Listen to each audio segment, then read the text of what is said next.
Good morning, good afternoon, good evening, whatever time you're watching this. This is Dr. K. This morning out in the Garden of Whedon. If you've watched my earlier presentations, you'll see that I come out in the Garden of Whedon to give these little presentations.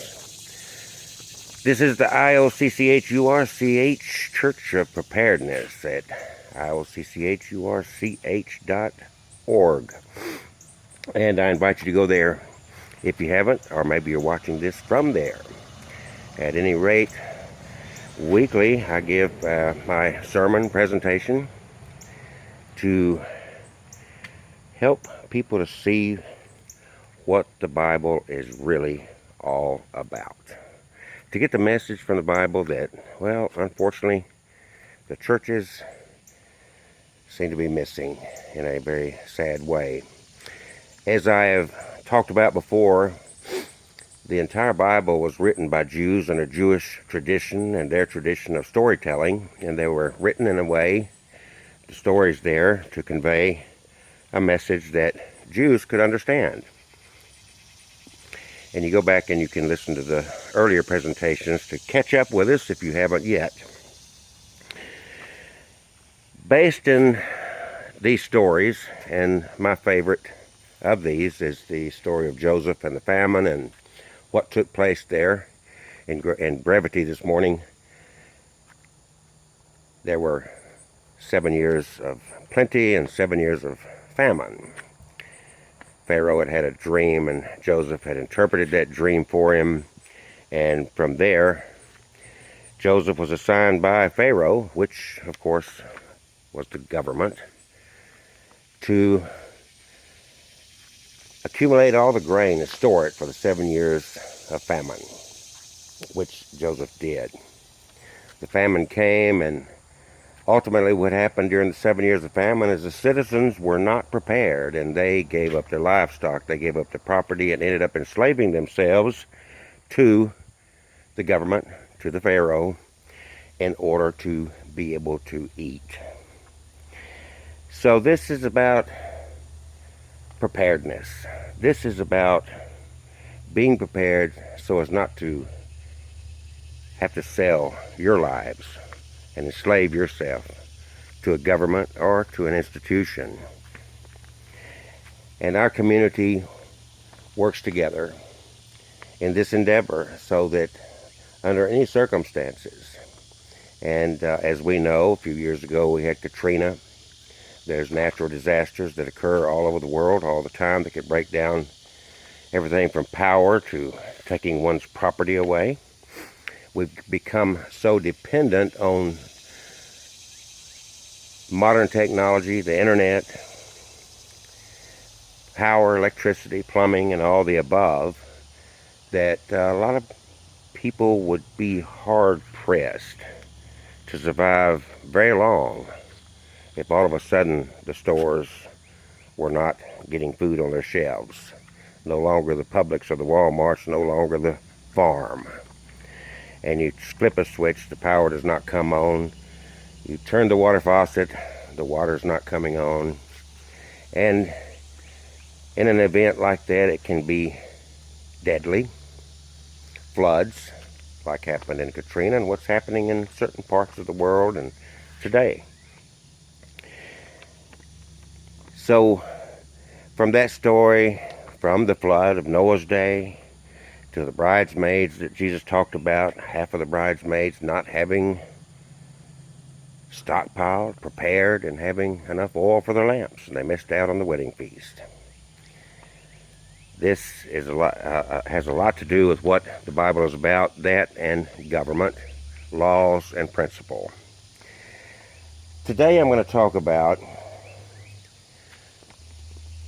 the preparedness, and of course we all benefit greatly from technology, but unfortunately there is a payoff for all this convenience, and that payoff is a negative. It's a loss of a lot of common skills. Like you, I'm sure, or most people, it's a wonderful thing to be able to grab your smartphone or get on your computer or your iPad and Google just about any question and click on the result, and there you go. You can find your answers. YouTube tutorials, just like what you're watching here. You can find, though, that if there was a collapse, I want you to imagine life after a societal collapse. How many of us would survive? I'm going to go through a list of 29 skills that have been virtually lost to technology. And a lot of people talk about preparedness, and they've looked at things. It's like, I don't have the money for preparedness. I don't have the money to stockpile this or to put up a battery bank and a solar power system or a windmill, or I just don't have the funds to do these things. So these skills that I'm talking about now to help you survive in the event of a social collapse really are not going to require any money, or certainly not much money at all. Skills such as home and farm skills that would include darning socks, mending clothes, pretty much lost art. There are those, you lose a button, or you need to repair a dress, or what if you need to make socks or something like that.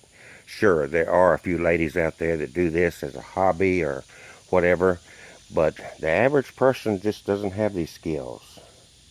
What about tying specific knots? Have you ever heard of sheep shanks, bowlines, and clove hitch knots? Really, it just takes a small piece of rope to learn how to tie these knots. And in the case of a societal breakdown, well, no zip ties, no Velcro. You've got to figure out some way to make things stay in place. What about identifying trees, edible plants, flowers, berries? How many of you could forage just in your own neighborhood or in the surrounding woods not far from where you live and be able to know this tree or that tree, or what plant is safe to eat, what flowers, what berries? What about the art of baking from scratch, knitting, crocheting? Very basic skills to help you survive in the event of a societal breakdown. We're not gloom and doom people, but historically we know things happen, just like the Bible warns over and over and over. We're not looking at the Bible from a literalist viewpoint as far as this story actually having happened. We're not suggesting even that the flood was a earth-wide event, but we are suggesting that floods do happen, that earthquakes do come, natural disasters do happen. In the 1850s, that EMP, if you're not familiar with that, a solar burst, if you will, sends out, I don't know exactly how to explain it, but disrupts power and radio waves. In the 1850s, the most technical thing that we depended on was telegraph, and this EMP did break down the telegraph system. Can you imagine what that would do in our day and time as we depend on ATMs, debit cards? How many actually carry much cash that would get them beyond a day or two? And of course, then communication. And you depend, have you ever lost your cell phone? I hear it constantly. I see on social media, Facebook, people, oh, I've lost my phone damaged, it got stolen, whatever. All my contact numbers were in it. If you, if you send me your phone number or email so I know how to get a hold of you, because we've stored all that. We don't know it. We've not memorized it. So simple memorization skills is something to work on. And of course, there's no cost in exercising your memory skills, phone numbers, even complete address of family members, highway names and numbers, Route 2, Highway 101, that sort of thing. Unbelievable when you start thinking about it. What about recipes, measurements? Everything's digital. Everything's stored. Personal information. In Alabama here, they've just passed a law, I guess, that you no longer have to carry a hard copy of your car registration, your driver's license, your insurance, proof of insurance. You can store all this on your phone and get pulled over, just hand the cop your phone and say, here's my information. You lose your phone, all this breaks down, you can't charge your battery on your phone. Who knows, but are you able to have that information? Do you know that information? Should it be required of you? What about locker combinations? If you need to get into something happens, you've not memorized combinations and so forth. On an emotional, sentimental issue, birthdays, anniversaries of relatives and close friends. In my youth, before all these technology came into place, we didn't have reminders pop up on our phone of somebody's birthday or on Facebook. Those things were kept either in a little ledger or in the back of Grandma's Bible, when somebody was born, when somebody died, when somebody got married. What about simple math? We got calculators on our cell phones. When I was going to school many years ago, we were not even allowed a calculator in class. Now calculators are required in school. How's your math? Can you sit down with a piece of paper and a pencil and do even some very basic math? Multiplication, simple division. You'll be surprised if break down the infrastructure, societal breakdown, how useful that skill would be. Although some people still manage to hunt and peck on their phone or computer, imagine most people having to write a proper letter. Use handwriting or cursive that is legible. It's a lost art. They don't even teach cursive in most schools anymore. Filling out forms or applications by hand. Apply for a job these days, it's all done online. You don't just walk in and say, I want to get an application. Most companies now say you get online and apply online. Writing a check. ATM debit cards, who writes checks anymore? What if you had to? Write anything and have most of the words and grammar correct. It's amazing to me that even in news articles, journalists, reporters, and writers, how many grammar, I can't even speak proper English, errors you see on a common day-to-day basis. And of course, we've gotten accustomed in texting and whatnot to use shorthands, you are, how are you, and so forth. What about directions? Well, we've become very dependent on GPS. I'm as guilty as anyone else. But what if you had to go back to a time when you had to give directions and receive directions? You don't have a cell phone to punch in an address and get led there. Are you able to understand directions such as wait at the southeast corner? Do you know southeast? Can you stand somewhere that you're not accustomed to and be able to figure out which way you're looking and what's north, south, east, and west and those sorts of things? Use certain landmarks. We speed down the highway. A lot of people don't even notice the landmarks they're driving by. Directions. And again, of course, knowing just the basic north, south, east, and west. Can you identify that from where the sun is, from where the moon is, how the stars are rotating, and so forth? Can you tell someone on the phone the street names and directions they need to use to find you? If satellites went out, there's no GPS, and you need to get somebody from one point to another, and there's several turns. Do you know the streets? Do you know the road names that you drive on and the directions they go? When's the last time you had to read a paper map? And if you're older like me, these skills probably could be picked up easily again because we depended on them. But what about the younger generations? Even those 40 and 30 and of course below that never had to do these things. Read a compass. Do you have a compass? Do you know how to read a compass? And then there's everyday life skills. When's the last time you had to change a tire or check the oil and water in your car? Well, we've got AAA, we've got roadside service, and we go to Walmart or any other quick lube place, and they take care of that for us. But what if we had to do those basic things just to make sure that we can get from point A to point B ourselves? What about measurements, pounds, ounces, and basic metric measurements, which most of the world uses, but we don't?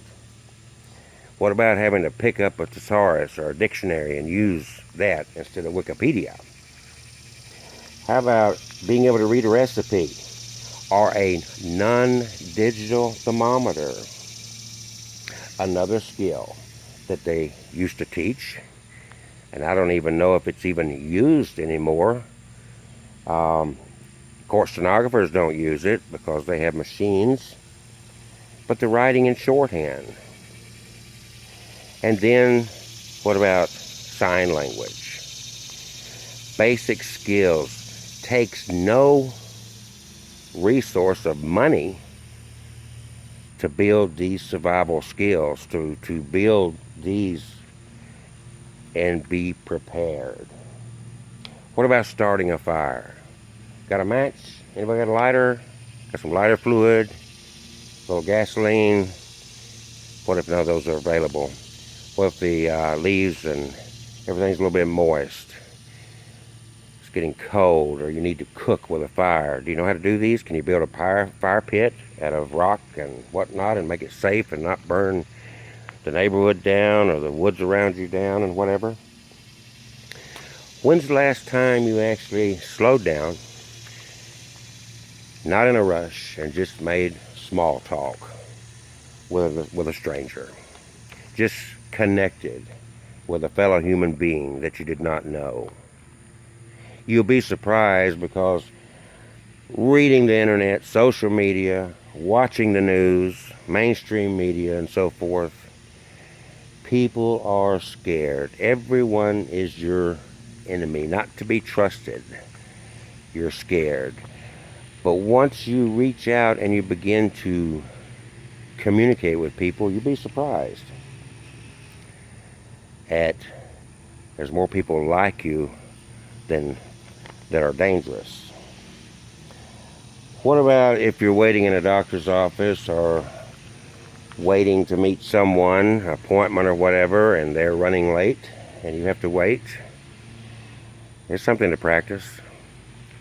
Don't sit with your head buried in your smartphone, your iPad, or whatever other gadget you use. Pick up a magazine and read it. Or simply engage a stranger in conversation. Simple little things to start your road to preparedness. Simple little things to start opening up your world and learn some basic skills so that you're not dialing 911, depending on the government, begging the government for assistance. Somebody come, start my fire. Somebody show me how to cook. Now is the time to learn these basic skills. Communicating. I can no longer get on GPS. The satellites are down. My cell phone's down. Whatever tools that we've grown accustomed to. How am I going to take care of my situation and my family if, wow, I'm not able to go to Kroger or Publix or Walmart and pick what I want off the shelf? There's no fresh food, and everything's running out because the system's broke. No one knows how long it's going to take to get it fixed, but in the meantime, I'm getting hungry. I've got to have something to drink. We can last longer without food than we can without water. So, how are you prepared for water? I can't turn on my faucet. The water's not running. The water's polluted. It's contaminated. It's unsafe to drink. What do I do? These are simple, basic things that take no money to learn. And this is what our community, IOCCHURCH, the Church of Preparedness, in our services together, we are teaching and helping each other learn these skills. So if you're not on our website, IOCCHURCH.org, if you go to our website and make sure you're on the mailing list, communicate with us. We have a piece of property out toward Childersburg, and we're going to have regular services, meetings there, and this is what it's all about. We are going to go over some Bible stories to learn from, to indicate how important it is to know how to be prepared, how it's going to be important for you and your family so that you are not having to turn to government dependence to be able to support yourself and maintain and survive for your family. So many things to think of. Hopefully none will happen. Hopefully you'll never have to deal with lengthy time of no power or any of the things that we're talking about. They were not prepared for it at Katrina. The citizens of Egypt were not prepared for it. When Noah started preparing for the flood by building an ark, his neighbors and community scoffed and laughed at him. There's been no such thing happen here. This is all dry land. You're crazy. That's pretty much the reaction he got. It happens. And we hope it doesn't. But that's why, of course, you carry insurance. You've got a car, you've got insurance, not that you're hoping you have an accident. You've got health insurance, not that you're hoping you get sick. But it is just what can be anticipated at some point in our lives, whether it be a tornado or some other event. History bears this out. The Bible bears it out. So join us. Look out too as you're traveling through your communities and stopping at rest areas and truck stops and different places throughout the states for the IOCCHURCH Peace Rock. We're taking these Peace Rocks to a new level. There is going to be something with that Peace Rock to help you get started with your preparedness. And this is offered to you free of charge by the Church of Preparedness if you see fit and you appreciate what we're trying to do. We do appreciate donations to assist. We do not, this is all self-supported. We're not begging for money, but if you feel so motivated, there is a way to donate to help this continue. So again, thank you for taking the time to listen to this presentation. We wish everyone the best and peace. Remember that peace does rock.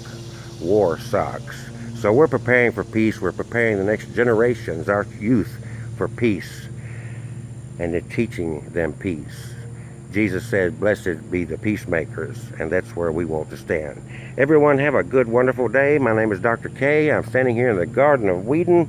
There's my fire pit. And I've still got a long ways to go in my preparedness because I'm using a cell phone to communicate with you. And if this broke down, I got to figure out another way to get a hold of you guys. Take care. Let me hear from you. Good day. Just wanna